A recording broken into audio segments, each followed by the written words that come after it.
Bismillahirrahmanirrahim. Assalamualaikum warahmatullahi wabarakatuh.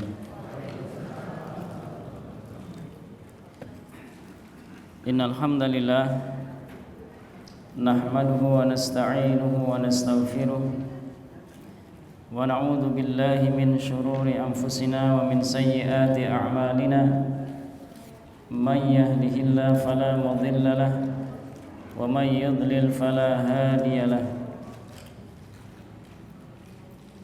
Asyhadu an la ilaha illallah wahdahu la syarika lahu wa asyhadu anna Muhammadan abduhu wa rasuluh alladzi la nabiyya wa rasula ba'dah.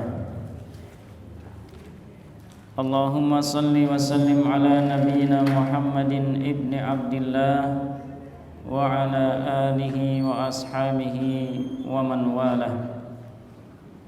Ya ayyuhalladzina amanu taqullaha haqqa tuqatih wa la tamutunna illa wa antum muslimun.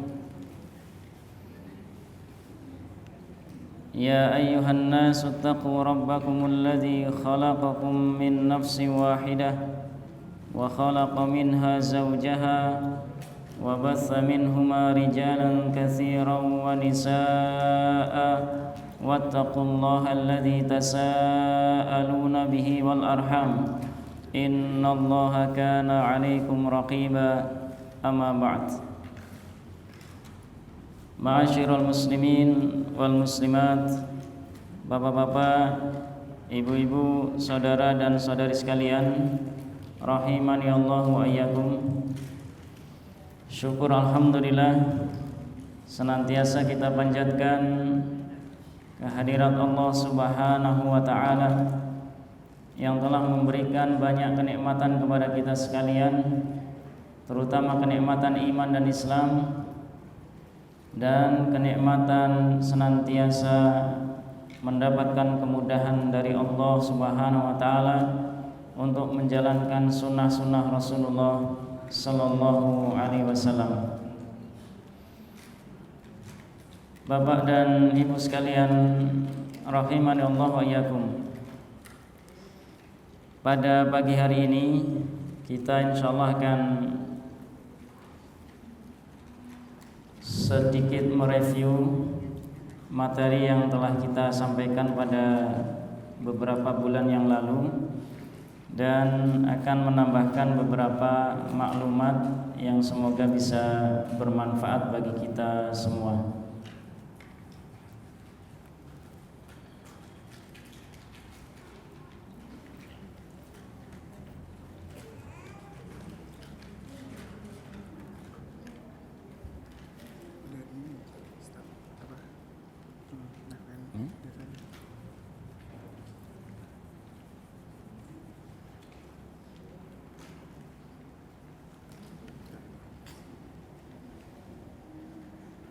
Bismillah.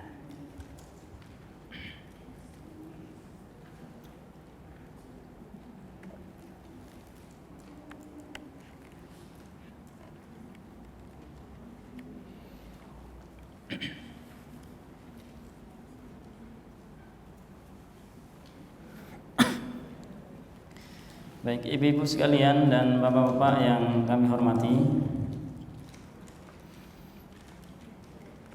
sebelum kita melanjutkan, ada beberapa pertanyaan yang pada bulan yang lalu telah disampaikan. Saya akan jawab secara singkat.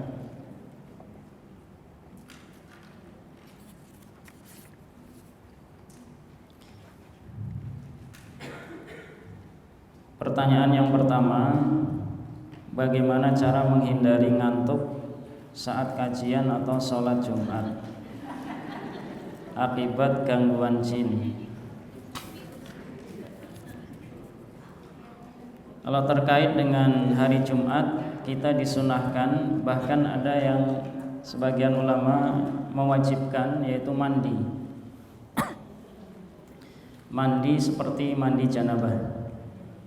Ini sebagai salah satu upaya untuk menghindari dari gangguan jin.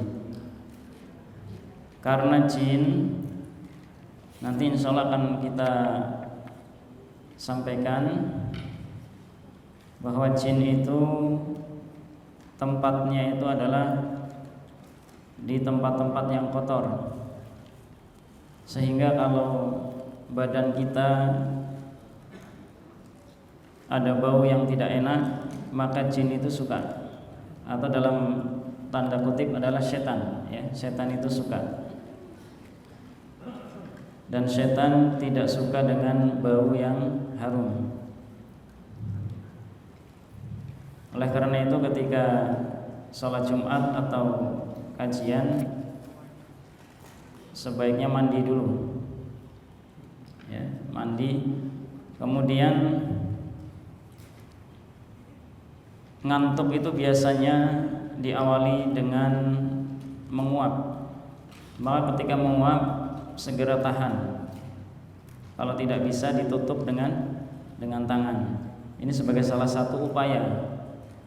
Kemudian juga adalah dengan melakukan zikir pagi petang.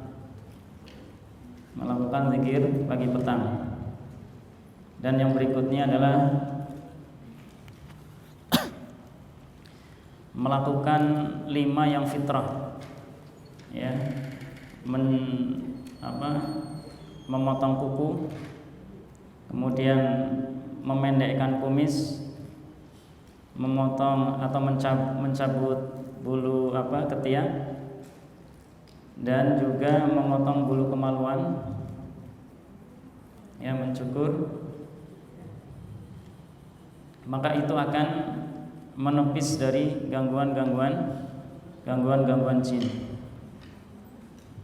Karena ada beberapa lubang yang memang disukai oleh jin. Lubang mulut, lubang hidung, lubang kemaluan, dan juga lubang telinga. Maka itu sangat disukai.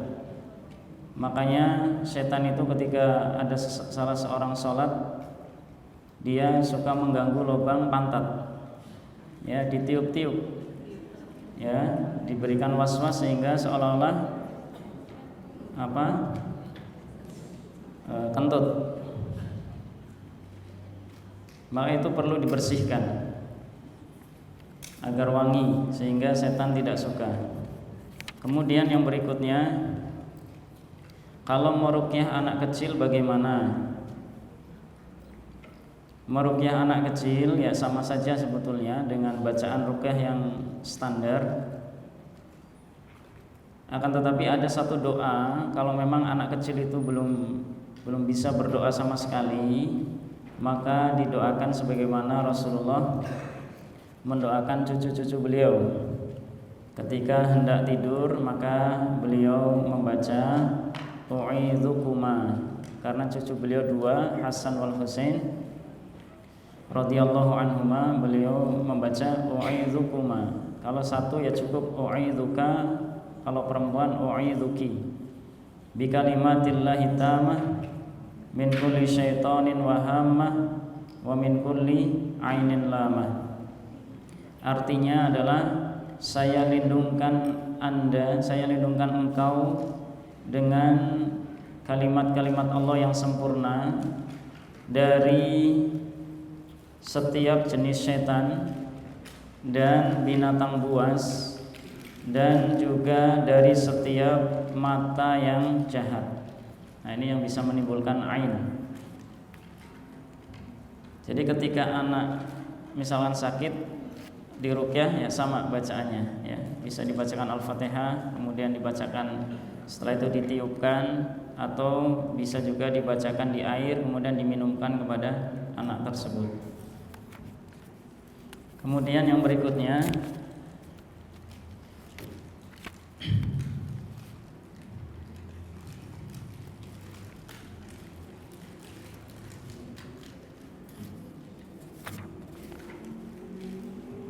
apakah ruqyah bisa dari jarak jauh?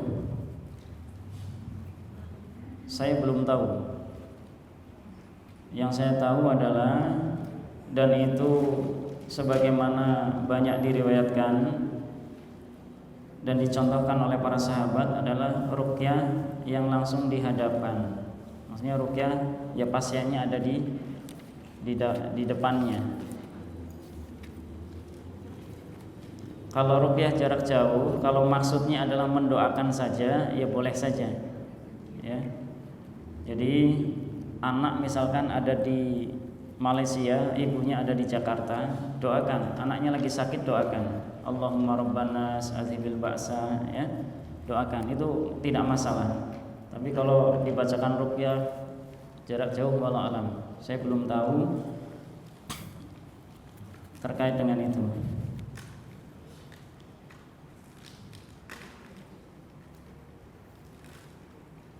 Bagaimana mendoakan kesembuhan untuk orang yang diganggu oleh jin?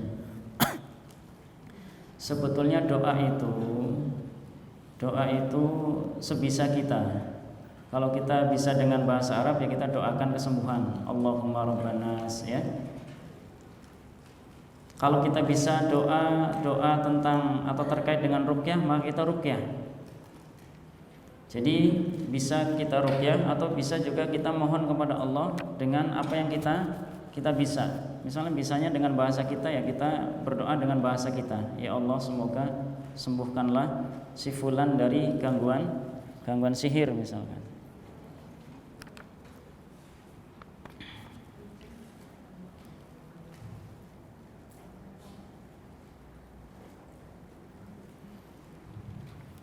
Kemudian yang berikutnya, kita sudah doa sebelum tidur dan sudah berwudu, tapi mengapa masih tetap suka ketindihan atau mimpi buruk?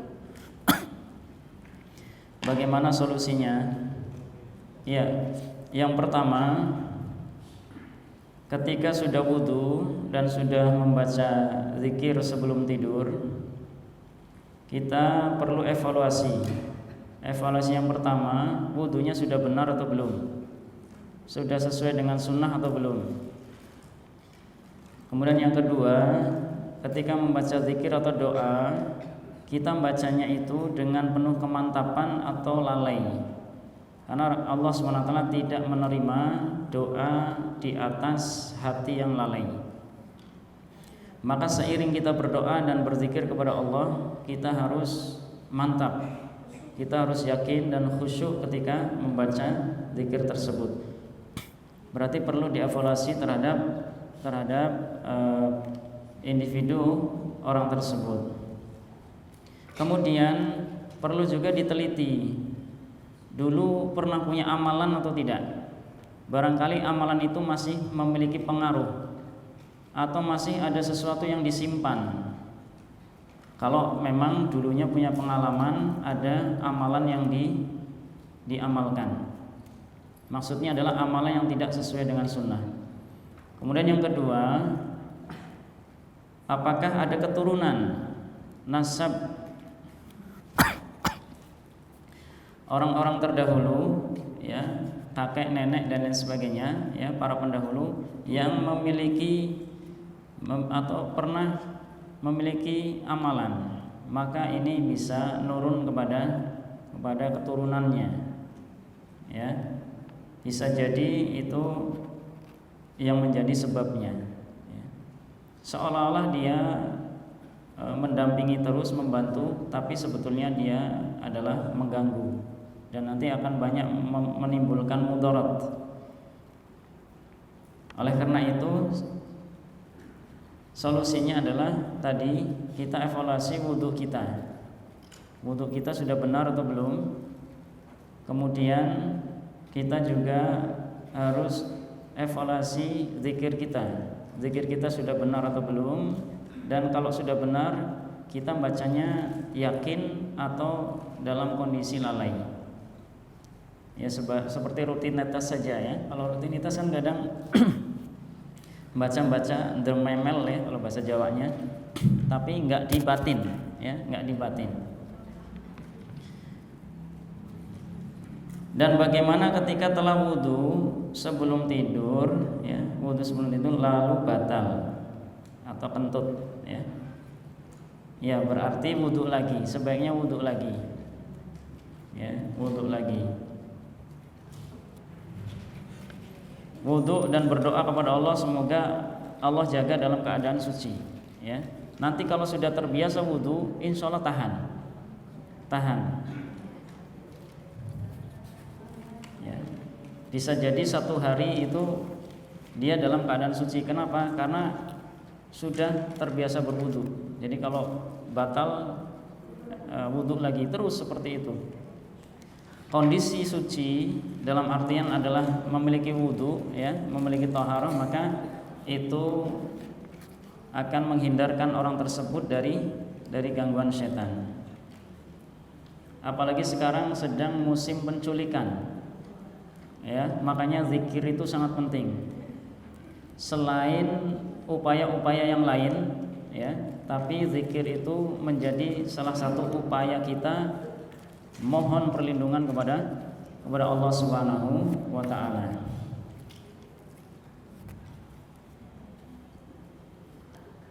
Ada kisah yang nyata, ini di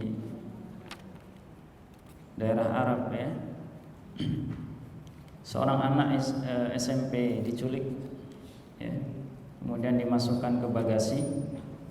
Setelah itu dibawa oleh penculiknya ke tempatnya. Kemudian buru-buru bagasi itu ingin dibuka karena takutnya keburu mati, ya, keburu meninggal. Qadarullah nggak bisa dibuka. Kemudian saking takutnya, karena takut kalau anak yang diculik ini mati, maka orang ini pergi ke bengkel, minta tolong untuk dibuka, ya, dilas atau diapalah, dibuka di bengkel. Tetap nggak bisa. Mentok-mentoknya dia langsung lapor ke polisi bahwa ini ada anak di dalam bagasi nggak bisa dikeluarkan. Nah, kemudian ngaku bahwa dia menculik. Nah, oleh polisinya kemudian dicoba dibuka, nggak bisa juga. Maka kemudian didatangkan salah seorang syekh untuk bisa membantu. Kemudian dibacakan ruqyah, ya, didoakan semoga Allah memudahkan untuk membuka bagasi itu. Dibuka dengan kunci yang sama, alhamdulillah terbuka. Setelah itu ditanya, ini anak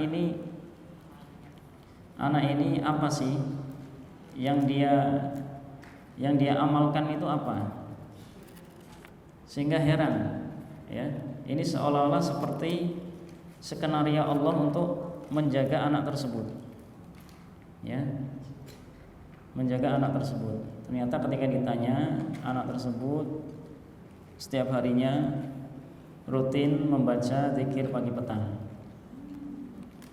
Karena dalam zikir pagi petang itu salah satu doa yang dibaca adalah Bismillah alladzi la yadurru Bismillahilladzi la yadurru ma'asmihi syai'un fil ardi wala fis sama wa huwas sami'un alim. Ya, tidak ada yang bisa memberikan mudarat apapun itu bentuknya, baik di langit maupun di bumi, ya. Kemudian doa yang lain adalah a'udzu bikalimatillahi tammah min syarri ma khalaq ketika sore hari, ya. Berlindung kepada Allah, ya, dari segala bentuk keburukan. Dan juga adalah Allahumma inni as'alukal afwa wal afiyah fid dunya wal akhirah. Allahumma inni as'alukal afwa wal afiyah fi dini wa dunyaya wa ahli wa mali. Masya Allah, ini dahsyat sekali, ya. Kemudian Allahumma afini fi badani, ini Allahumma afini. Afiyah itu adalah keselamatan baik jasmani maupun rohani. Keselamatan baik jasmani maupun rohani.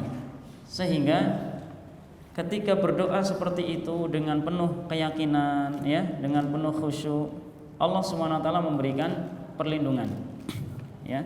Apalagi anak tersebut mengamalkan sunnah, ya, mengamalkan sunnah Rasulullah. Maka sebagaimana sabda Rasulullah sallallahu alaihi wasallam, ihfazillaha yahfazka, ihfazillaha tajidhu tujahak. Jagalah Allah dengan melaksanakan ketaatan kepadanya, yahfazka, maka Allah akan menjaga kalian. Menjaga Allah itu adalah menjaga iman kita, menjaga ketaatan kita kepada Allah, dan menjaga fisik kita jangan sampai berbuat maksiat. Itu menjaga Allah. Maka Allah akan jaga. Dalam hal ini dijelaskan oleh Syekh Salim bin Id Al-Hilali hafizahullah dalam Syarah Riyadhus Shalihin. Beliau menyebutkan ada dua penjagaan Allah. Pertama, dijaga imannya oleh Allah agar istiqomah sampai akhir hayat, dan yang kedua adalah dijaga dunianya. Nah, dunianya itu termasuk fisiknya, termasuk hartanya, dan juga termasuk keluarganya. Jadi ihfazillaha yahfazka. Nah, anak ini menjaga Allah, menjaga sunnah-sunnah Rasulullah, maka Allah jaga. Subhanallah. Baik, kemudian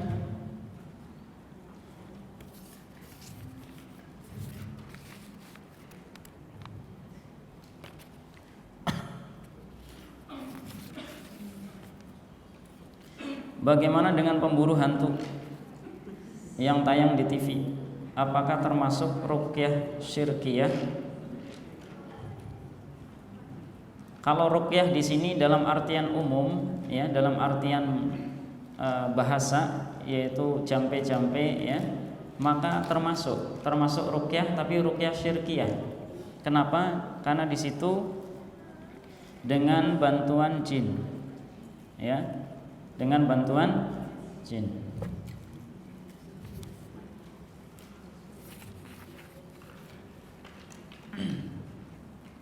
Ini biasanya ditaruh di botol.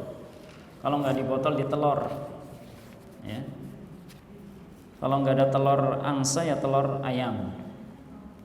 Setelah itu disimpan. Kalau nggak disimpan, dibuang di laut. Kemudian yang berikutnya,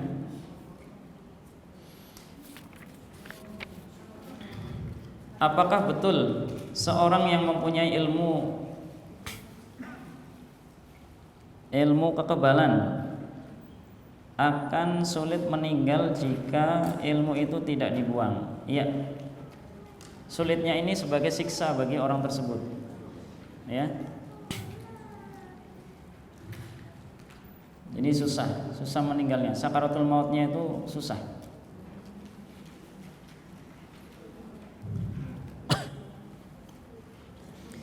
Pernah ada salah seorang kakek-kakek, dia koma itu sampai berbulan-bulan, bolak-balik ke rumah sakit, sampai dokternya tuh bosen, ya.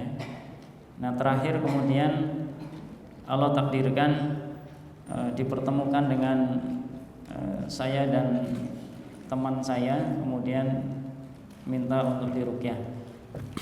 Ba'dallah, alhamdulillah, malam kita ruqyah, Allah mempermudah wafatnya di sore berikutnya.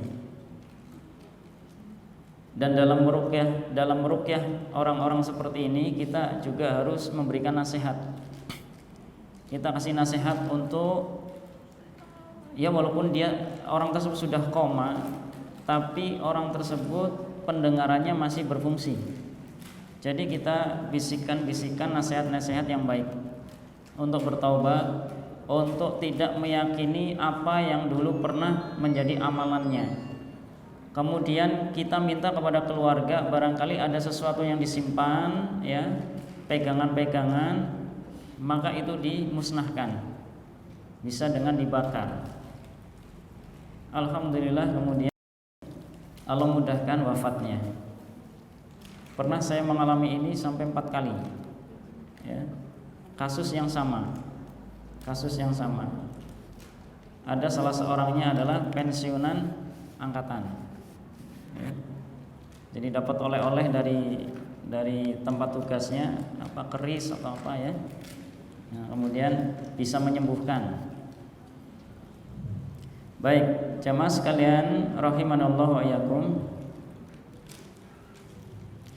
Bagaimana cara membuang ilmu kekebalan tersebut? Ya, cara membuangnya pertama kita bertobat kepada Allah. Kemudian yang dalam tobat itu berarti kita meninggalkan sama sekali ilmu tersebut, jangan diyakini. Kemudian apapun yang terkait dengan ilmu tersebut buang, ya, dibuang. Jangan sampai ada yang disimpan. Karena kalau ada yang disimpan takutnya nanti kadarkum. Apa kadarkum? Iya. Ya, kalau pas lagi nggak sadar umat jadinya. Main lagi seperti itu. Ya. Jadi buang semua apa yang terkait dengan ilmu tersebut. Ya. Karena jelas nanti akan menyusahkan dalam wafatnya, ya, matinya susah. Bahkan ada yang pernah terkejadian di Lampung itu sebelum wafat bisa terbang. Padahal beliau nggak bisa apa-apa di atas pembaringan. Tapi terangkat. Wallahu alam, apa yang angkat itu? Apa jin atau apa, wallahu alam.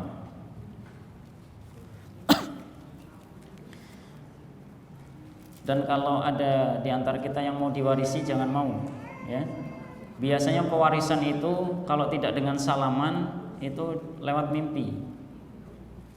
Ya, atau siraman kembang dan lain sebagainya. Ya. Pas menjelang wafat kemudian minta salaman. Nah, itu hati-hati. Berarti itu yang cocok. Ya. Ya. Baik, kemudian mengapa kita tidak boleh minta ruqyah kepada orang lain? Meminta ruqyah itu, ya, hukumnya itu makruh. Ya, makruh. Walaupun ada sebagian yang membolehkan, tapi ini lebih cenderung ke makruh. Kenapa? Karena dengan meminta untuk diruqyah itu mengurangi tawakal kita kepada Allah. Ya, mengurangi tawakal kita kepada Allah. Dalam artian apa? Kita harus coba meruqyah sendiri. Kita harus coba meruqyah sendiri. Insya Allah akan lebih tawakal. Karena kalau dihitung persentase diruqyah oleh orang lain itu persentasenya sangat kecil. Sangat kecil dalam artian apa? Karena yang terkena gangguan kan kita misalkan. Maka persentase untuk kesemangat dan keikhlasan itu kita lebih besar. Maka lebih baik mencoba untuk ruqyah sendiri. Nah, kalau toh sampai memang sudah nggak bisa, kalau misalkan terganggu itu sampai sampai nggak sadar, itu ada juga seperti itu. Maka boleh inisiatif orang lain atau saudaranya untuk meminta tolong untuk diruqyah. Itu boleh. Ya, yang memintakan adalah orang lain. Jadi bukan yang bersangkutan. Karena kalau yang bersangkutan ini menghilangkan kesempatan masuk surga tanpa hisab.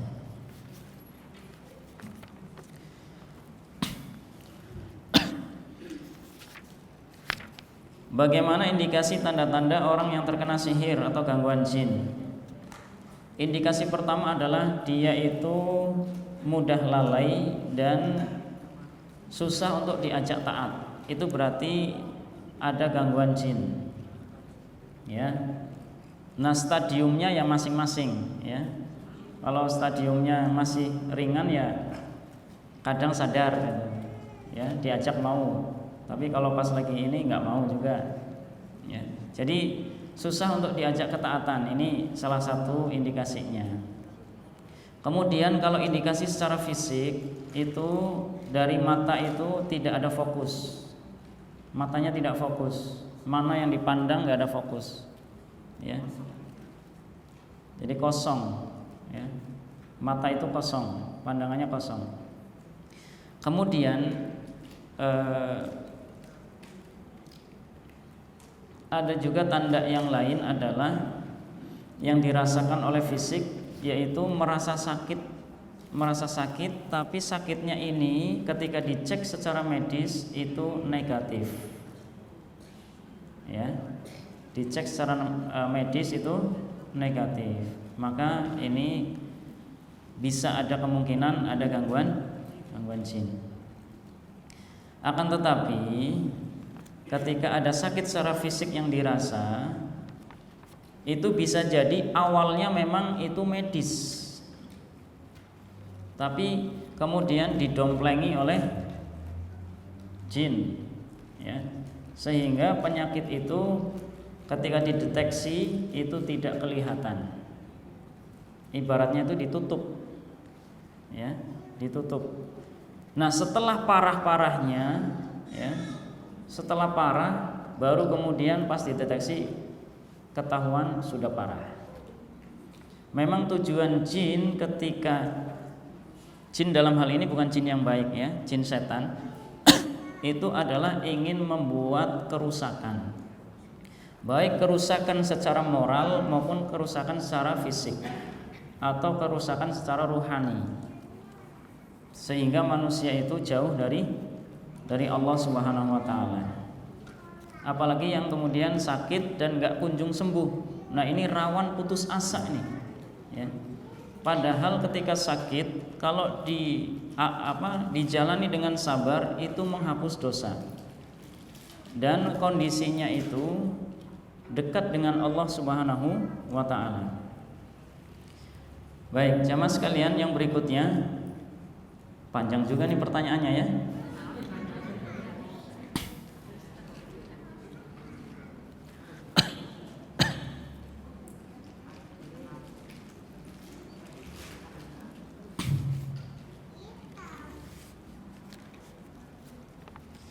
Termasuk indikasi diganggu jin juga adalah suka ketindihan, ya, atau suka mimpi buruk. Karena mimpi pernah kita sampaikan di pertemuan yang lalu, mimpi ada 3. Mimpi karena memang ada sesuatu yang difikirkan, ya, kemudian sampai terbawa mimpi. Mimpi yang merupakan kabar gembira dari Allah, yaitu mimpi baik, dan mimpi yang merupakan permainan setan, ya, ya, mimpi jelek lah, mimpi buruk, ya. Mimpi dikejar orang gila dan lain sebagainya, ya, atau mimpi ada ular, digigit ular. Nah, ular ini biasanya adalah simbol setan, bukan simbol jodoh, ya.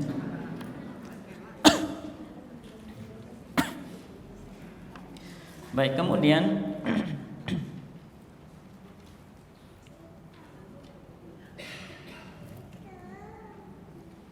bolehkah kita berzikir sambil nonton TV?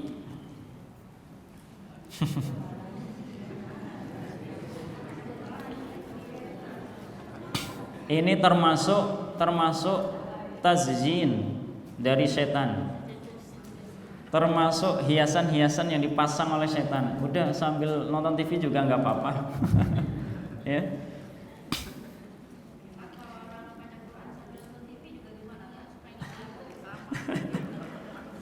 Kalau nonton TV saya jamin nggak ngantuk, ya.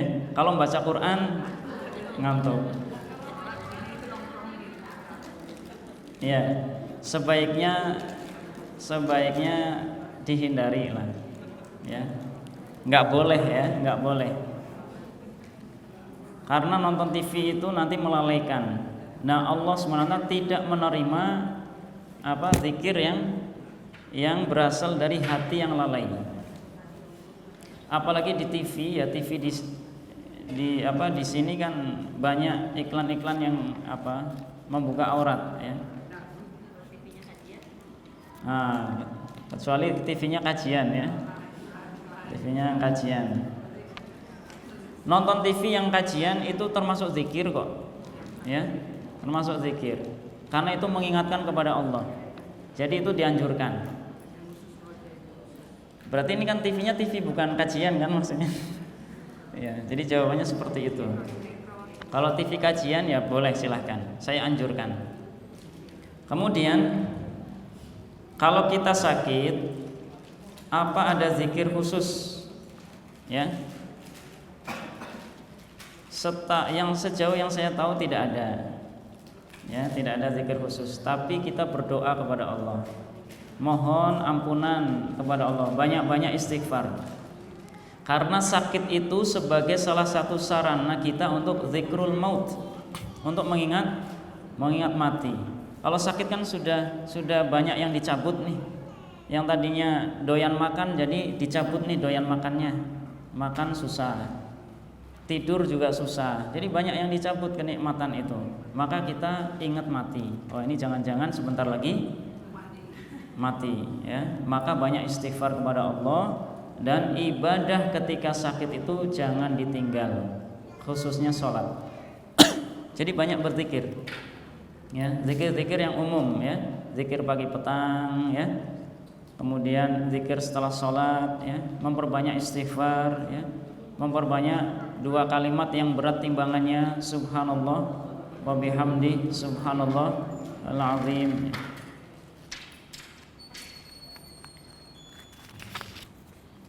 Kemudian yang berikutnya,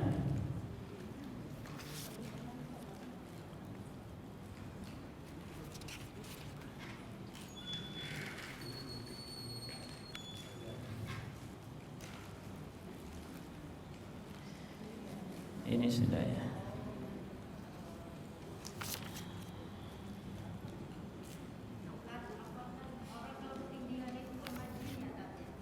Iya, itu ditindihin jin.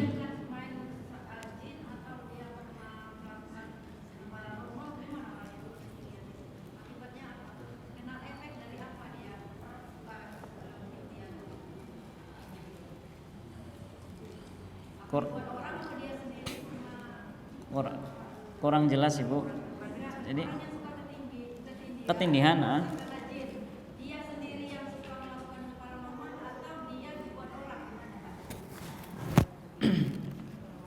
Ibu sekalian, ada pertanyaan, kalau ada orang ketindihan, apakah itu efek dari perbuatannya karena dia suka pergi ke paranormal atau dikirim orang? Baik, ini sudah pernah kita sampaikan bahwa jin itu mengganggu atau setan itu mengganggu. Setidaknya ada tiga cara, ya. Yang pertama, karena amalan orang tersebut beramal sesuatu yang tidak sunnah, maka jin itu datang, atau lebih sering disebut dengan khodam, ya, ada khodamnya. Kemudian ada juga yang karena cocok ini nasab, ya. Biasanya ada nenek moyang yang pernah punya amalan kemudian nurun ke keturunannya, entah cucu, cicit, ya, canggah wareng, udeg-udeg sibur, ya. Kemudian yang berikutnya adalah karena disihir. Nah, disihir itu, ya, bisa disihir pelet, ya, atau sihir cerai, ya, atau sihir gila, atau sihir lumpuh dan lain sebagainya, macam-macam, ya. Nah, terkait dengan tindihan itu, ketindihan atau direp-repin, ya, itu banyak tinjauan. Kalau memang orang tersebut suka pergi ke paranormal, bisa jadi itu dikerjain oleh jin yang dititipin paranormal tersebut. Atau dukun lah dalam ini, ya, dukun. Karena kalau berobat atau pergi ke dukun itu nanti akan dimasukkan. Misalkan orang terkena kesurupan kemudian perginya ke dukun, nanti dukun itu pakai jin juga. Ya, kalau jinnya itu lebih kuat, maka jin yang ada di dalam bisa keluar, bisa diusir. Kalau jinnya yang dipakai lebih lemah, udah gabung di situ, ya. Kalau sama-sama kuat, maka ya kong kali kong, udah sekarang keluar dulu dah, nanti suatu saat masuk lagi. Nah, bisa juga seperti itu, ya. Jadi jin itu ada juga premanisasi. Maka kadang kalau berobat seperti itu ada maharnya. Kali pertama mungkin maharnya kambing, besoknya minta sapi dan lain sebagainya, seperti itu. Atau dengan ayam yang mahal, hitam semua. Ayam apa, Bu? Cemani, ya. Nah, itu kan mahal karena itu menjadi syarat kesembuhan ya. Padahal kesembuhannya itu kesembuhan yang semu, dan suatu saat bisa datang lagi lebih parah. Na'udzubillah min dzalik. Jadi kalau yang ketindihan seperti itu ya bisa jadi karena memang amalannya tadi ya, atau bisa jadi karena orang tersebut lengah, nggak berwudu, nggak berzikir ya, maka kemudian jin atau setan mengganggu.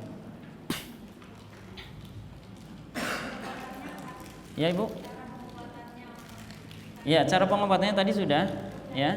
Tadi wudu yang benar, kemudian baca zikir-zikir yang benar dengan penuh keyakinan, mantap, dan kemudian rajin sholat. Kalau sholat ditinggal itu titik lengah yang paling longgar. Ya, kalau sholat sudah ditinggal. Kenapa? Kalau sholat saja sudah ditinggal, nanti zikir-zikir yang lain mudah untuk ditinggal. Ya, karena sholat itu yang wajib saja ditinggal. Baik, kemudian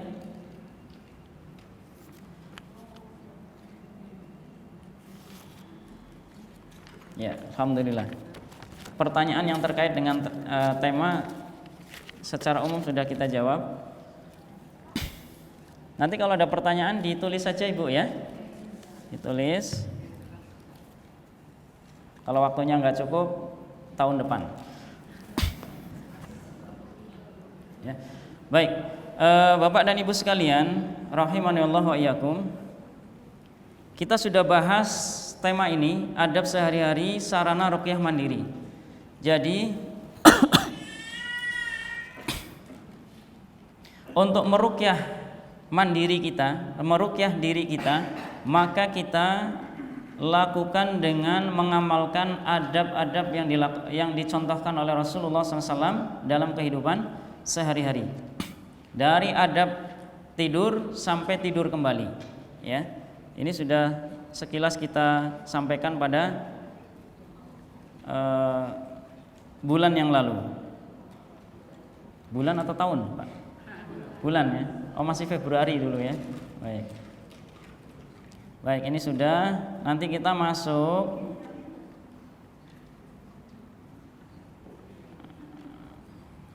sekian. Ini lanjutannya. Nah, lanjutannya kita akan bahas ini. Rumah yang tidak dimasuki malaikat.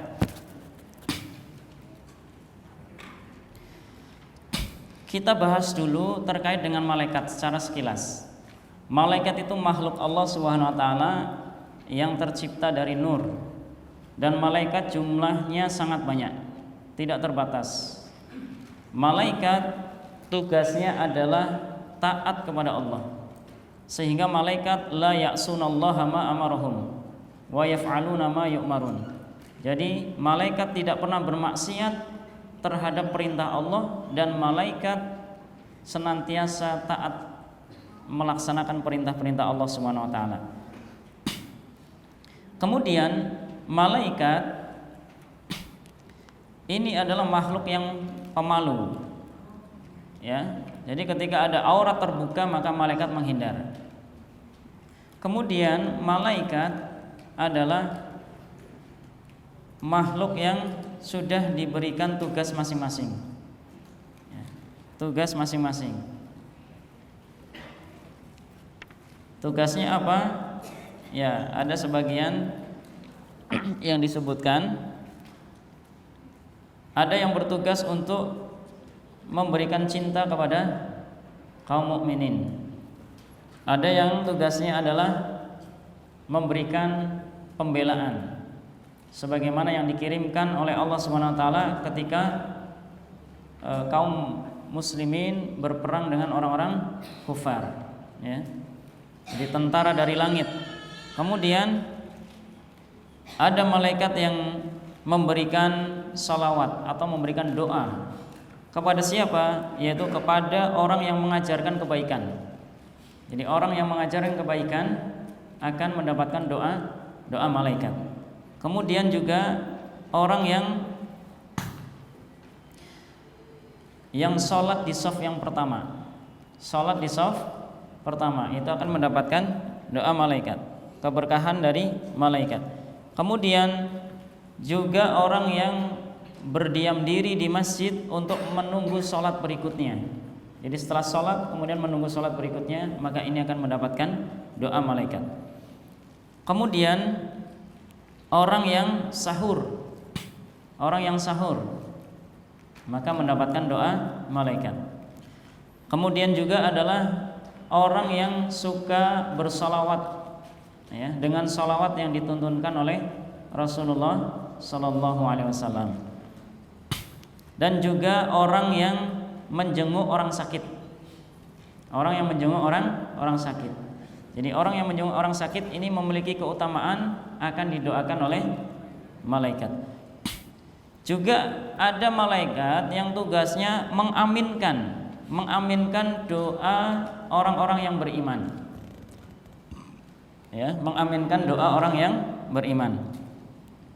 Dan juga malaikat yang tugasnya mendoakan maghfirah, mendoakan ampunan, ya.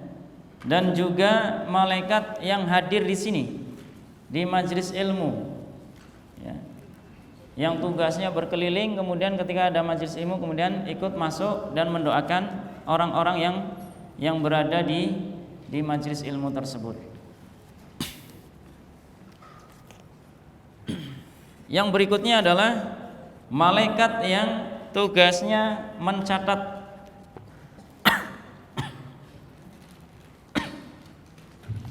mencatat amalan.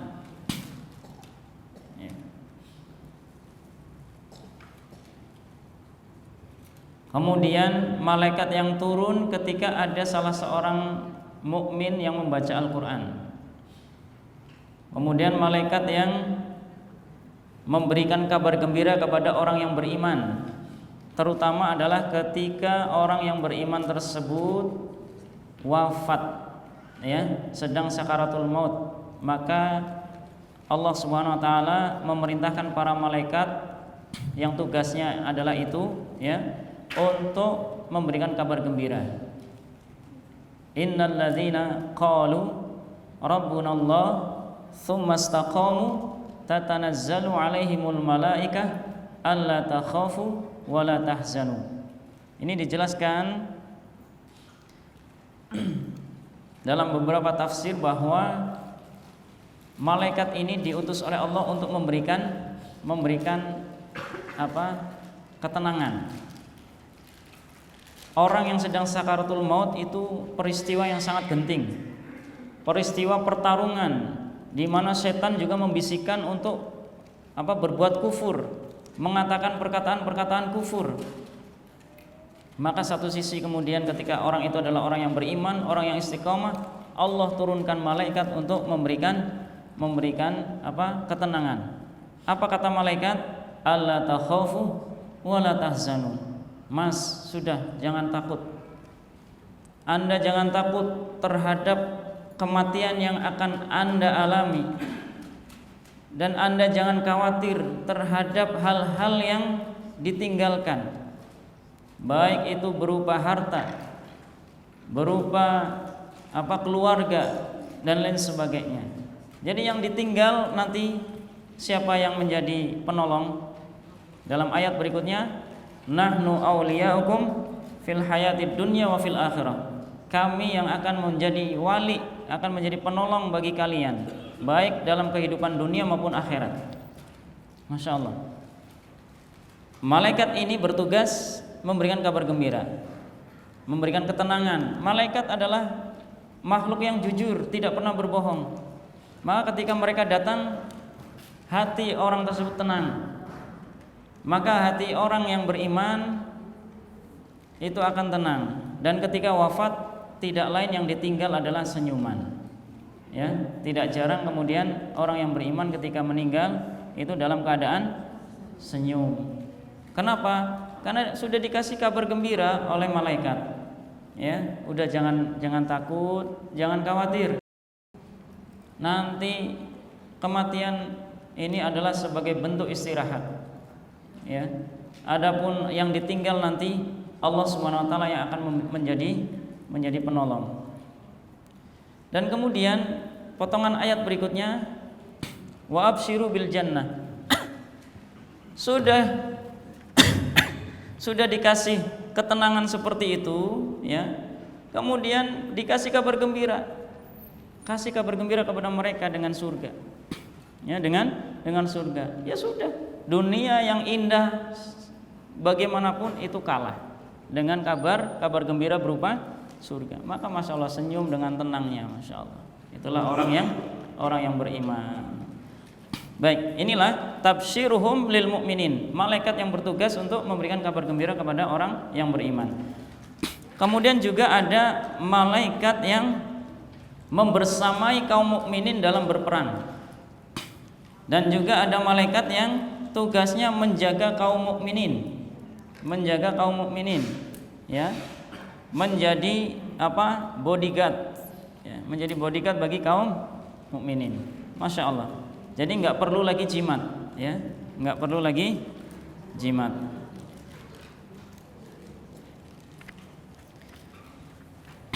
Adapun setan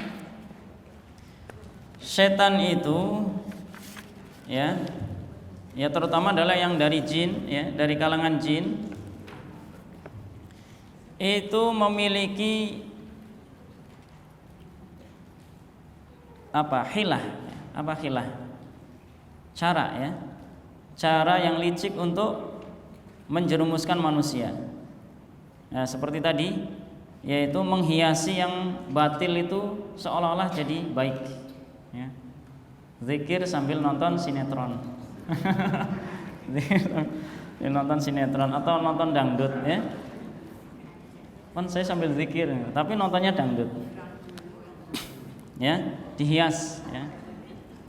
Kemudian memberikan nama terhadap maksiat tertentu dengan nama yang dicintai atau nama yang bagus, ya. Wanita tunasusila jadi apa, Bu? Wanita penghibur. Nah, wanita penghibur, ya. Kalau penghibur kan identiknya apa? Kalau menghibur berpahala. Kalau menghibur berpahala, membuat senang orang lain itu berpahala. Atau ibaratnya lebih, atau istilahnya lebih ini lagi, kupu-kupu malam. Kalau kupu kan ini bagus. Kemudian memberikan nama terhadap ketaatan itu dengan nama-nama yang menakutkan, ya. Dengan nama-nama yang menakutkan, bikin orang lari, ya. Bikin orang lari. Kemudian menghalangi dari kebenaran. Nah, ini tugas hilahnya setan, ya. Dan salah satu cara setan untuk menyesatkan adalah bekerja sama dengan setan manusia, ya. Bekerja sama dengan setan manusia. Kemudian untuk mengetahui lebih jauh, ada peluang-peluang setan, peluang-peluang yang bisa dimanfaatkan oleh setan untuk mengganggu. Yang pertama adalah kebodohan, al-jahlu. Kebodohan ini menjadi peluang yang sangat utama untuk menyesatkan manusia, ya, untuk menyesatkan manusia. Salah satunya adalah ketika, salah satu contoh misalkan ada orang yang kelihatannya ajaib, orang itu bisa berjalan di atas air misalkan. Dalam hal ini Al-Imam Asy-Syafi'i rahimahullah ketika menjelaskan terkait dengan karomah, ya, terkait dengan karomah. Kalau ada orang yang bisa berjalan di atas air atau di atas udara, ya, bisa berjalan ngambang, ya, seperti terbang, maka dilihat amalannya itu sesuai dengan sunnah atau tidak. Kalau amalannya itu sesuai dengan sunnah, maka itu karomah.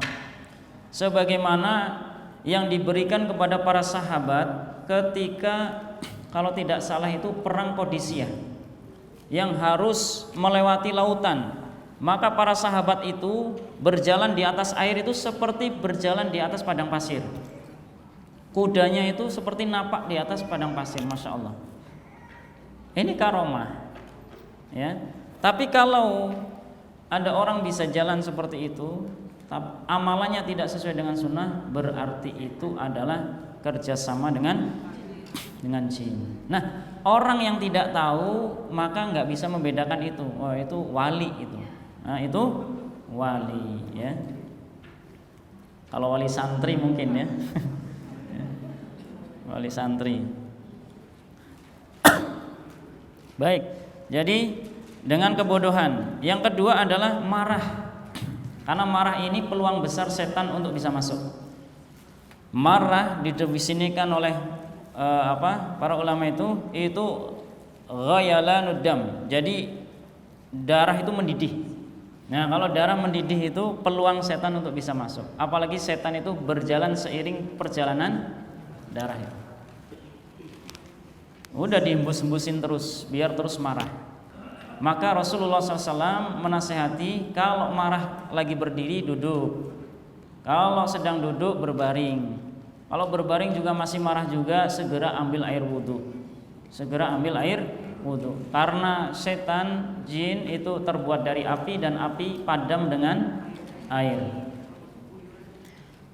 Kemudian yang berikutnya adalah cinta dunia. Nah, ini cinta dunia yang kemudian takut mati, atau dalam istilah wahan, cinta dunia takut mati. Kemudian yang berikutnya adalah panjang angan, ya, berangan-angan, andai-andai, ya. Ini peluang besar setan untuk masuk. Ya, walaupun nggak mesti orang itu kesurupan, tapi dia ambisius, ya. Kemudian yang berikutnya adalah pelit, ya, pelit atau bakhil. Nah, bakhil. Nah, berarti kalau bakhil itu temannya, iya. Ibu dan bapak yang bilang, ya. Kemudian sombong, karena sombong ini adalah sifat warisan iblis, ya, sombong. Nah, sombong ini apa? Didefinisikan oleh Rasulullah SAW, batarul haqqi wa ghamtu annas, yaitu menolak kebenaran dan meremehkan orang lain, ya, mengecilkan orang lain, ya, itu sombong. Dan keduanya nggak bisa pisah. Kalau menolak kebenaran biasanya sekaligus meremehkan orang lain. Ah, kamu bau kencur, ingusnya masih meler, nah, ya, masa nasihatin orang tua, nah itu, ya. Kemudian cinta dipuji, cinta pujian. Ini hati-hati.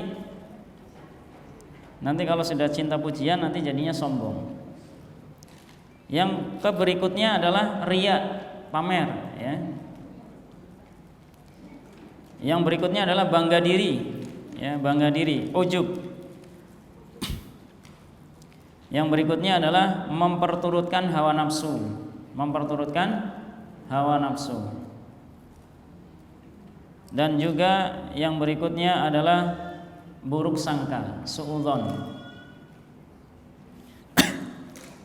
Yang berikutnya yang keberapa, Bu? 11, 12, yaitu mengecilkan orang lain. Nah, ini sombong sebetulnya, ya, masuk dalam sombong, mengecilkan orang lain. Dan juga mengecilkan dosa. Ah, kecil ini dosanya. Nah, jangan sampai seperti itu. Ya, jangan sampai seperti itu. Yang berikutnya adalah merasa aman dari makar Allah, ya, merasa aman dari makar Allah. Dan yang terakhir yaitu putus asa terhadap rahmat Allah, putus asa terhadap rahmat Allah. Baik, itu terkait dengan setan. Dan setan, ibu-ibu sekalian dan bapak-bapak yang berbahagia, setan itu makan dan minum sebagaimana manusia. Ya, secara umum atau singkat kita sampaikan, makanan setan itu adalah kotoran dan tulang. Kotoran dan tulang. Ya. Dan kemudian juga makanan yang tidak, kalau ketika dimakan tidak diawali dengan zikir kepada Allah, tidak membaca bismillah, maka itu menjadi makanan setan juga. Dan juga makanan yang dimakan dengan tangan kiri itu juga makanan setan. Ya. Itu juga menjadi makanan setan. Seolah-olah kita yang makan tapi udah digerogotin setan, bisa jadi seperti itu. Jadi kita makan sudah banyak tapi nggak kenyang-kenyang.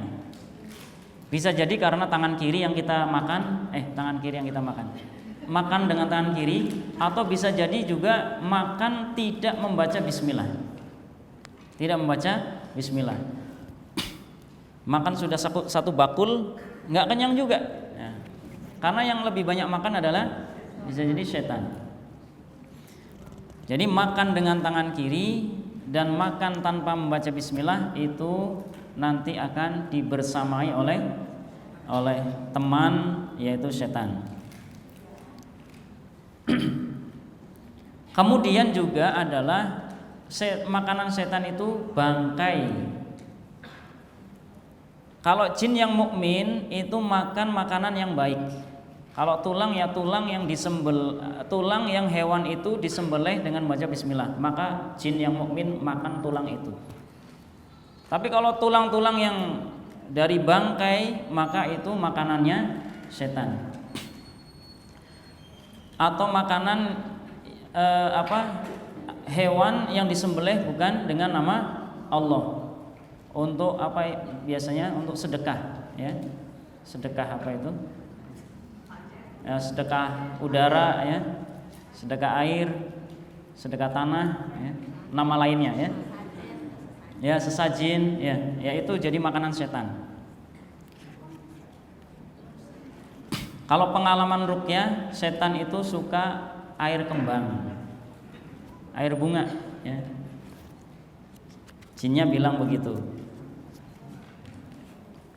Makanya kalau malam Jumat ada yang menyajikan bubur merah, bubur putih, kemudian kopi pahit, ada rokoknya juga.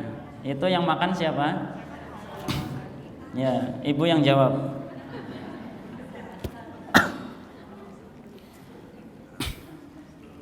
Dan setan itu berusaha untuk bisa nginep di rumah manusia dan juga bisa makan.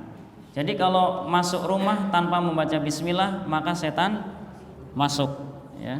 Sebagaimana yang disebutkan oleh Rasulullah SAW dalam hadis yang diriwayatkan oleh Imam Muslim. Ya.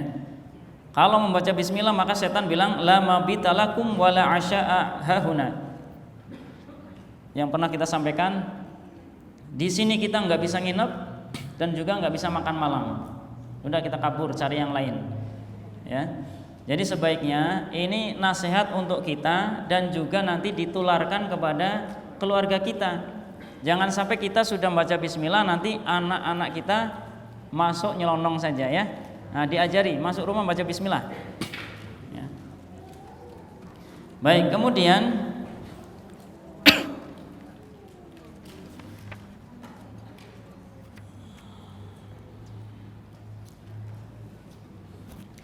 tempat yang disukai oleh setan, satu adalah WC.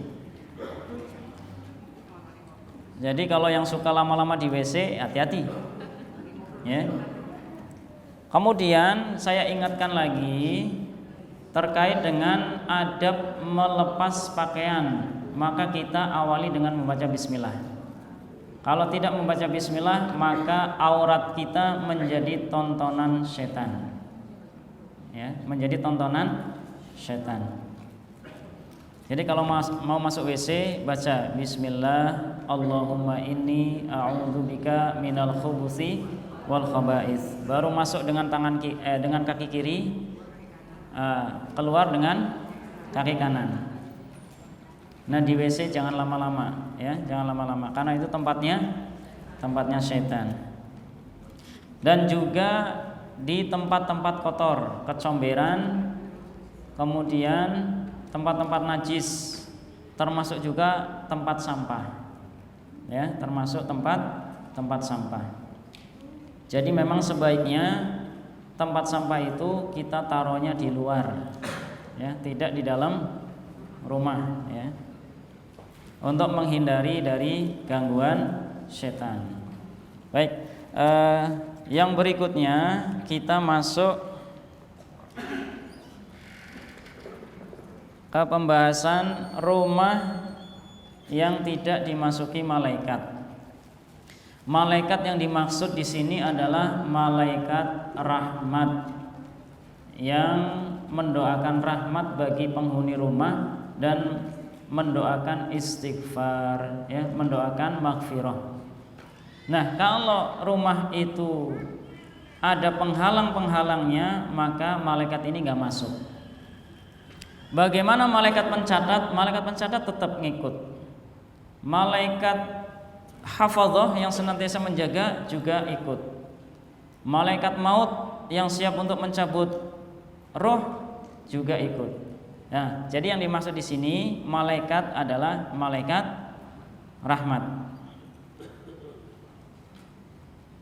Kalau rahmat tidak dapat, berarti dapat apa?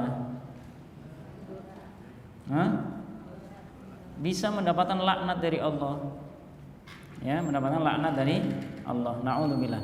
Baik, kita coba buka satu persatu. Nah, ini rumah yang memutus silaturahim. Ya, rumah orang yang memutus silaturahim. Rasulullah sallallahu alaihi wasallam bersabda, "Innar rahmah la tatanazzal ala qaumin fihim qati'u rahimin." Sesungguhnya rahmat itu tidak akan turun pada suatu kaum yang di dalam kaum tersebut ada orang yang memutus silaturahim. Ya. Jadi ini sebagai evaluasi bagi kita bersama untuk senantiasa menyambung silaturahim. Ya. Silaturahim dalam artian yang lebih khusus adalah silaturahim yaitu menyambung apa yang ada hubungan nasab, ya. Dan silaturahim ini sebetulnya banyak sekali caranya. Salah satunya adalah dengan menelpon, ya, atau dengan saling mengirim hadiah, atau dengan memberikan nasihat. Bisa juga mengajak ngaji, itu juga silaturahim. Dan bisa juga dengan memberikan bantuan terhadap saudara yang membutuhkan. Itu masya Allah. Dan itu pahalanya lebih besar. Karena di situ ada nilai kekerabatan, ada nilai ukhuwah, pertolongan. Masya Allah. Maka rumah yang ada penghuninya itu memutus silaturahim, maka ini akan dijauhi oleh malaikat. Ya. Innal malaikata la tanzil ala qaumin fihi qati'ur rahim. Malaikat tidak akan turun pada suatu kaum yang di dalamnya ada orang yang memutus silaturahim. Kemudian yang berikutnya adalah rumah anak durhaka. Durhaka kepada orang tua itu adalah termasuk dosa besar. Bahkan berbakti kepada orang tua itu disandingkan dengan kita tauhid kepada Allah. Ya. Tauhid kepada Allah. Setelah tauhid kemudian bakti kepada orang tua. Masya Allah. Berarti kedudukan bakti kepada orang tua ini sangat tinggi. Kemudian yang berikutnya yaitu rumah pemakan. Ini mohon maaf kalau istilahnya kurang lembut. Saya cari-cari apa ya. Jadi pemakan ini Bu. Takut kepanjangan gitu ya. Rumah ya. Pemakan ya orang, maksudnya orang yang makan harta anak yatim. Ya, rumah pemakan harta anak yatim. Karena memakan harta anak yatim dengan kezaliman itu seperti halnya orang itu memasukkan api neraka ke dalam perutnya. Na'udzubillah. Kalau menggunakannya sesuai dengan porsinya itu masih dibolehkan, sesuai dengan hajat kebutuhan itu masih dibolehkan. Tapi kalau sudah zalim bahkan untuk memperkaya diri ya dengan atas nama yayasan dan lain sebagainya, tapi itu untuk memperkaya diri ya, maka itu khawatirnya termasuk makan dengan cara yang zalim. Kemudian rumah pemakan harta riba ya. Dan riba ini dosanya sangat besar, baik kecil ribanya maupun gede, apalagi gede ya, ini dosanya sangat besar. Bahkan sekecil-kecil riba itu seperti apa? Seperti naudzubillah anak kandung menzinai ibunya, naudzubillah. Maka rumah tersebut tidak didatangi oleh malaikat rahmat. Kemudian rumah yang ada anjing. Anjing yang boleh kalau kita mau memelihara itu difungsikan dua ya, atau ada dua fungsi ya, yaitu anjing hirasah, kalbul hirasah dan kalbu as-said, yaitu anjing yang fungsinya untuk berburu dan anjing yang fungsinya untuk menjaga. Biasanya menjaga ladang atau menjaga kebun ya.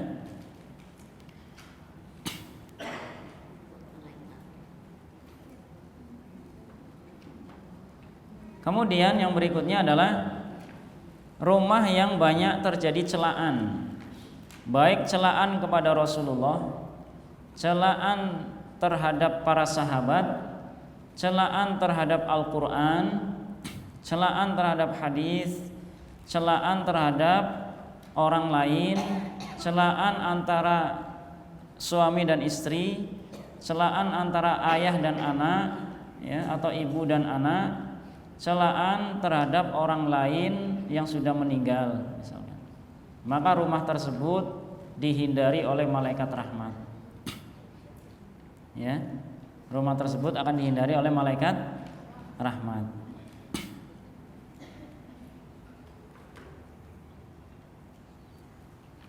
Ya, di rumah itu terjadi banyak celaan. Kemudian yang berikutnya, rumah yang ada gambar. Gambar di sini maksudnya adalah gambar makhluk hidup. Ya, mohon maaf termasuk di dalamnya foto. Kalau kita masih sayang terhadap diri kita dan keluarga kita, sebaiknya fotonya dialbumkan. Sudah pernah kita sampaikan pada bulan yang lalu, dengan foto itu jin, dalam hal ini adalah setan, itu lebih mudah untuk melancarkan kejahatannya. Ya, lebih mudah untuk mensihir. Itu dengan foto. Ya, logikanya sudah pernah kita sampaikan, kalau jin itu disuruh untuk berbuat jahat kepada si A misalkan, dibuatkan ciri-cirinya, si A itu seperti ini. Bisa jadi yang kena bukan si A, si B. Kenapa? Karena si A ini karena ciri-cirinya mungkin mirip. Tapi kalau dikasihkan fotonya itu lebih mudah. Oh, ini fotonya si ini. Wah, mudah. Sama juga preman manusia seperti itu. Kalau dikasih ciri-cirinya bisa kesasar. Tapi kalau sudah fotonya, ya paling beda sedikit. Oh, ini mungkin sekarang jadi gemuk atau paling itu. Tapi wajahnya pasti pluk. Ya. Oleh karena itu sebaiknya kalau masih ingin dikunjungi oleh malaikat rahmat, sebaiknya fotonya dialbumkan. Itu pertama. Yang kedua, untuk menghindari kejahatan orang yang dengki, yang ketika itu datang ke rumah, bisa dengan melototin fotonya, kan sihirnya bisa juga kena. Ya, atau fotonya kemudian difoto lagi, terus pergi ke dukun. Nah, di dukun kemudian dijampe-jampe, terus ditusuk-tusuk, ya. Bisa juga seperti itu. Ya. Jadi yang ditusuk fotonya tapi yang terasa orangnya. Kemudian juga patung, ya, patung makhluk hidup. Ya. Baik.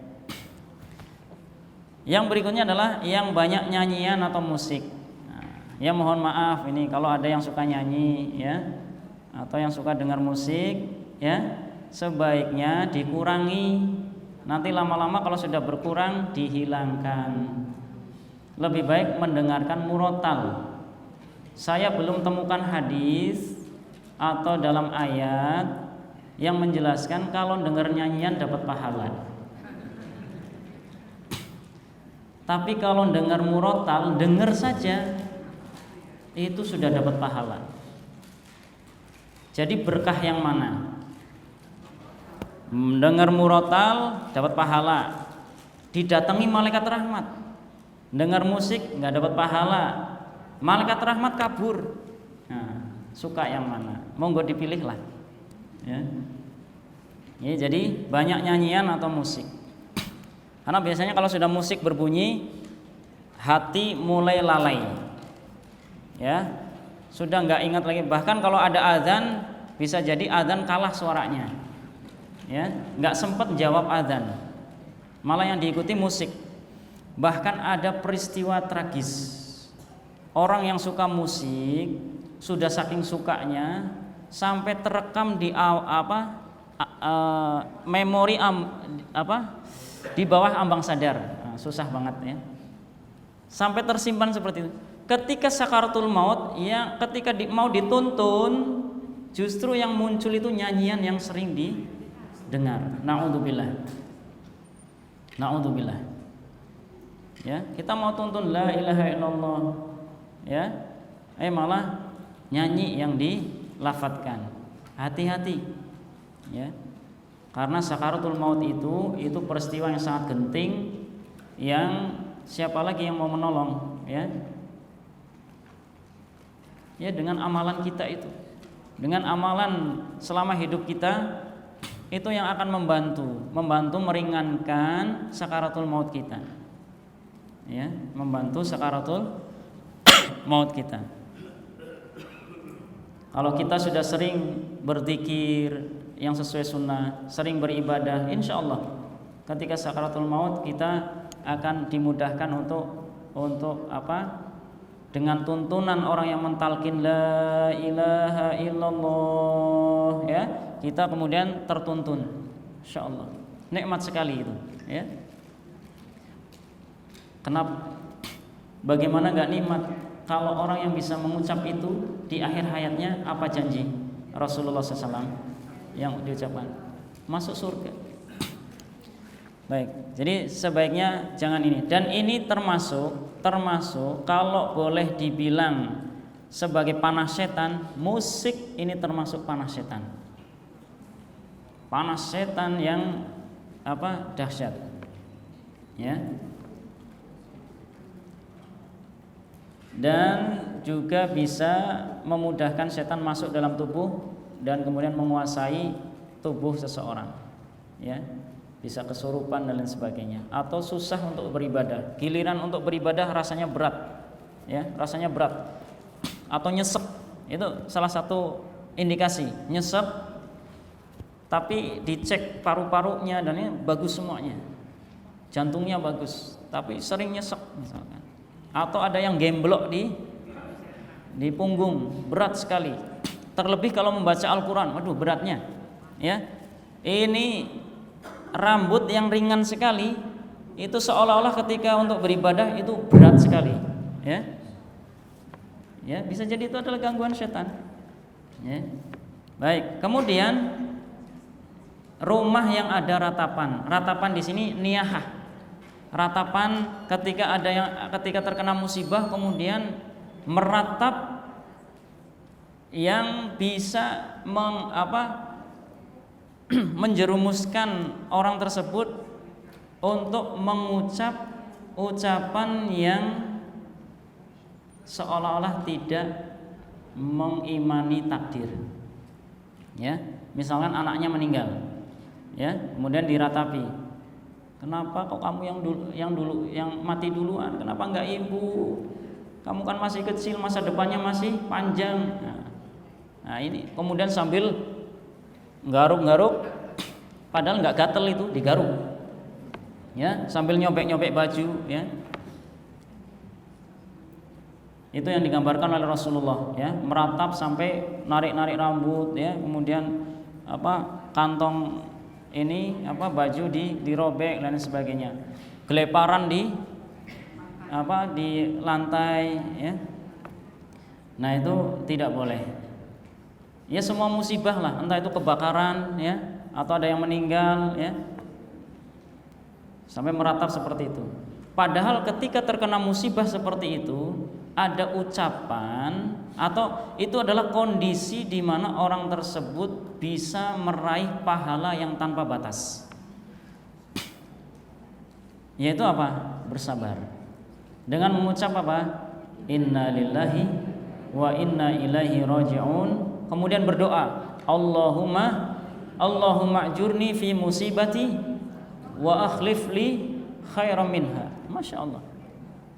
Ya Allah, berikanlah pahala terhadap musibah yang menimpaku dan gantilah dengan yang lebih baik. Alhamdulillah. Alhamdulillah, ya. Apalagi kalau ada ibu-ibu atau orang, ya, bapak-bapak, ya, orang tua yang ditinggal wafat anak yang masih kecil. Itu adalah peluang mendapatkan kapling di surga kalau bersabar, ya, kalau bersabar. Dibikinkan rumah yang disebut sebagai rumah apa? Baitul Hamdi, yaitu rumah pujian, insyaallah. Jadi nggak boleh meratap, ya, karena meratap nanti mendatangkan setan dan mengusir malaikat. Yang berikutnya, rumah yang dipakai minuman khamar atau keras, ya, minuman keras.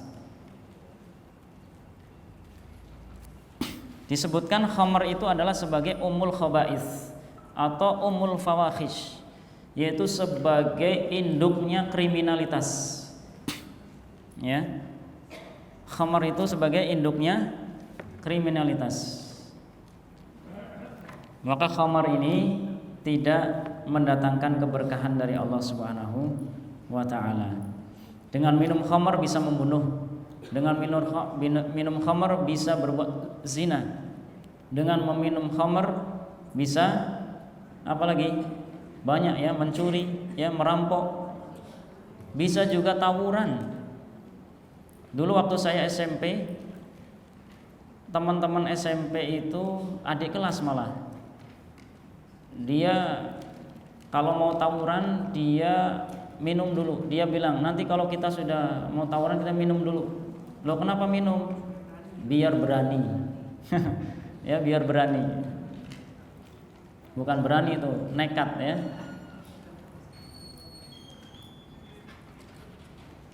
Dan tawuran itu termasuk kalau tawuran itu termasuk misi besar setan. Innama yuridu syaitan an yuqi'a bainakumul adawata wal baghdha fil khamri wal maisir. Hanya saja setan itu menghendaki terjadinya kebencian dan permusuhan di antara kalian, ya, yang sebab utamanya adalah minum minuman keras dan perjudian. Enggak minum keras, enggak judi saja itu kadang terjadi benci dan bunuh, ya. Apalagi diiringi dengan minum keras atau perjudian. Na'udzubillah min dzalik.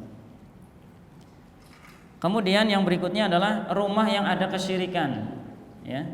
Ya, syirik dalam segala bentuknya, ya.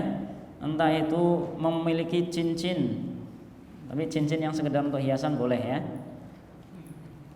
Yang penting bukan emas bagi yang laki-laki. Karena cincin emas tidak boleh. Bolehnya nanti kalau sudah masuk surga, silahkan dipakai. Ya. Perak, perak boleh, emas yang nggak boleh.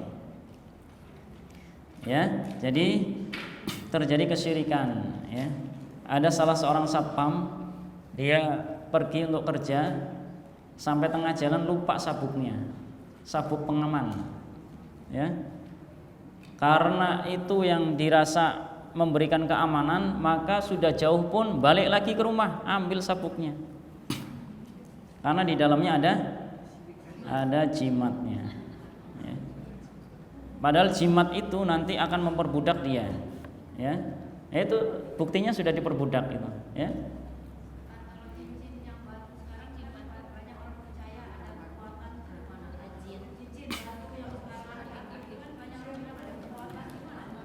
Ya, kalau kekuatan itu berasal dari jin, ya, berasal dari jin, ya itu nggak boleh, itu syirik.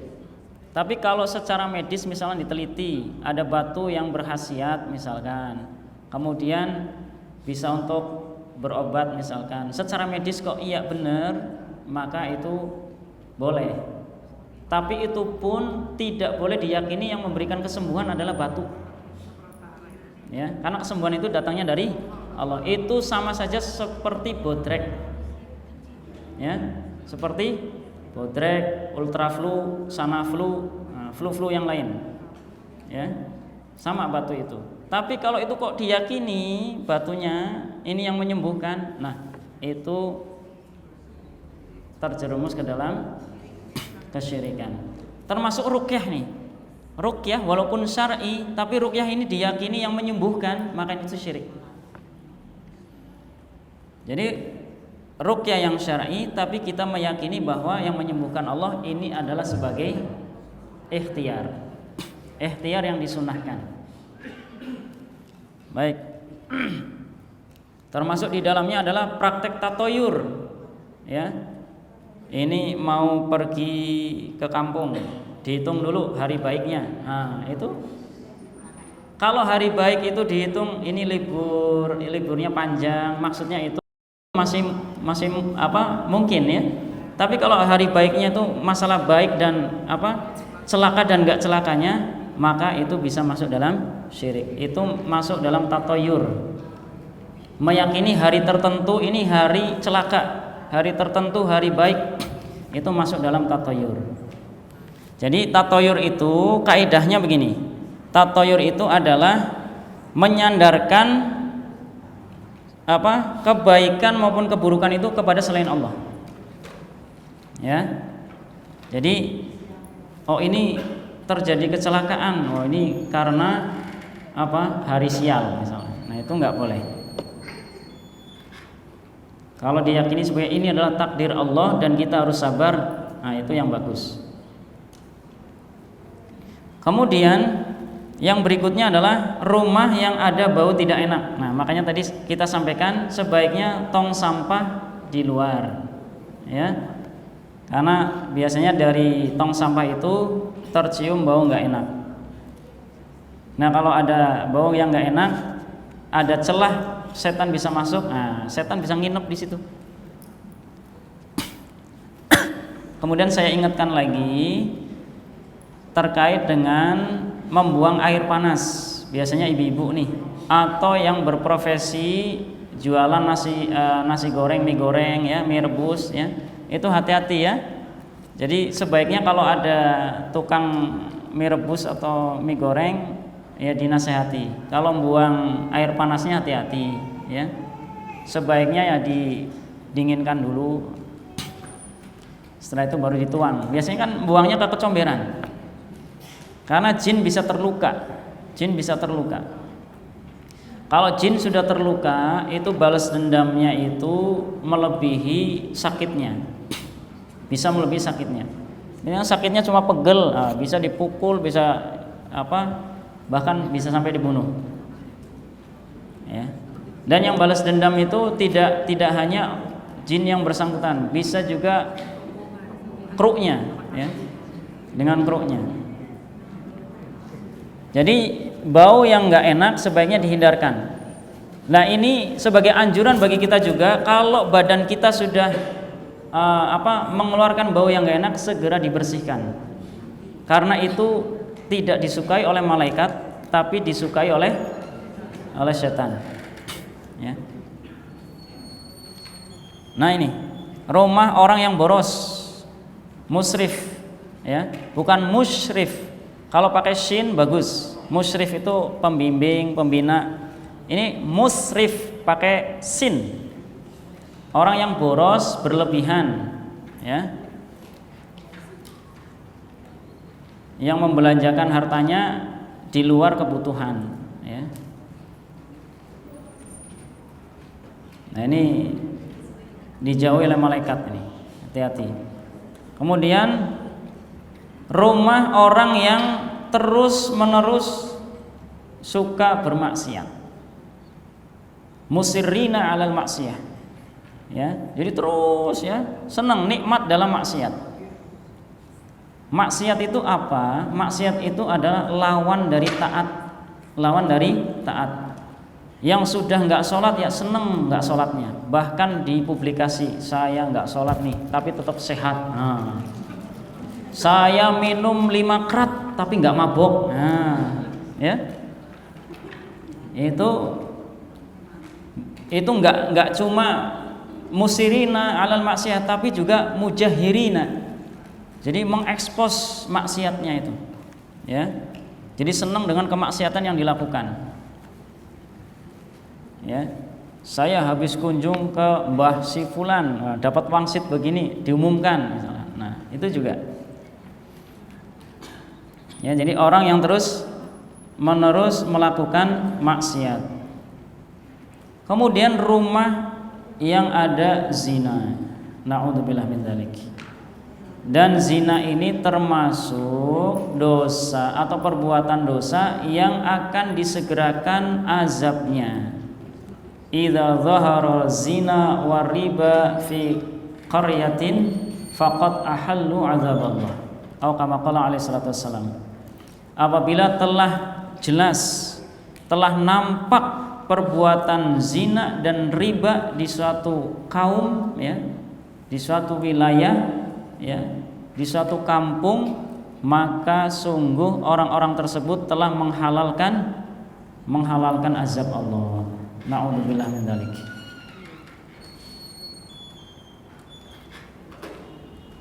Oh, sekian ternyata, Bu. Ya. Baik. Pas jam 11 kurang 7, ya. Sekian dulu, semoga bermanfaat. Jadi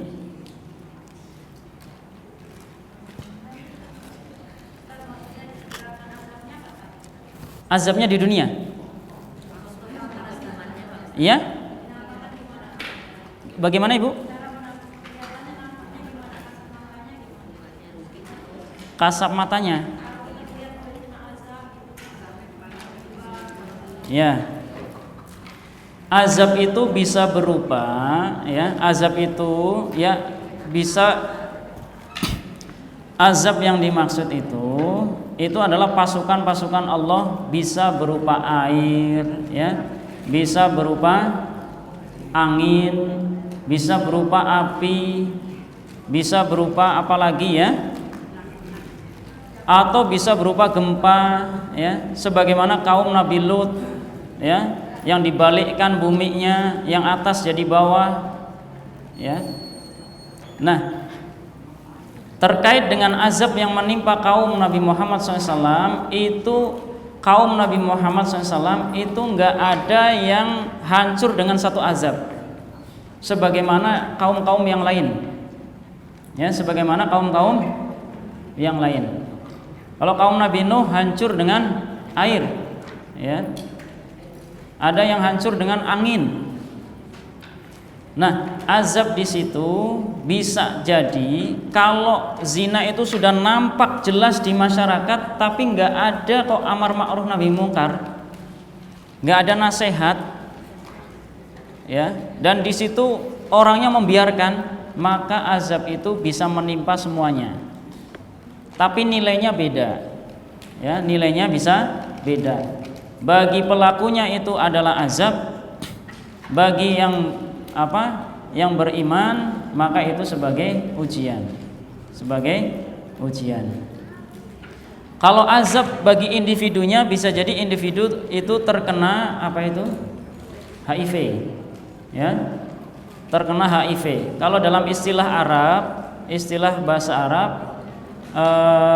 AIDS atau HIV itu apa artinya?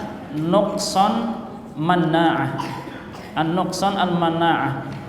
Jadi melemahnya atau berkurangnya daya tahan tubuh. Ya. Dan itu belum ada obatnya. Belum ada obatnya. Tapi kalau yang terkena AIDS itu orang yang tidak berbuat zina, cuma karena apa? Ada apa? Mungkin salah suntik dan lain sebagainya, itu bisa diobati. Ya, bisa diobati insyaallah. Karena itu bukan azab. Ada kisah nyata di daerah Solo. Ada salah seorang imam masjid, hafidh. Tapi qadarullah wa masyafa'al, kemudian beliau divonis terkena HIV itu. Padahal beliau ya kita yakin nggak akan melakukan hal tersebut. Maka kemudian dengan ada ramuan itu kurma yang direndam. Kurma yang direndam, nah airnya kemudian diminum. Terus seperti itu tiap hari. Alhamdulillah, salah satunya itu ya, obatnya salah satunya itu. Alhamdulillah kemudian virus itu hilang ya. Virus itu hilang dan beliau sembuh. Ya. Jadi kalau penyakit itu menimpa kepada orang yang beriman, maka itu ujian. Dan insya Allah bisa disembuhkan. Tapi kalau azab bagi orang yang melakukan, obatnya susah. Sebaiknya adalah segera bertaubat. Bertaubat, karena kalau yang terkena HIV nantinya tidak lama lagi biasanya. Ya, tidak, karena daya tahan tubuhnya melemah.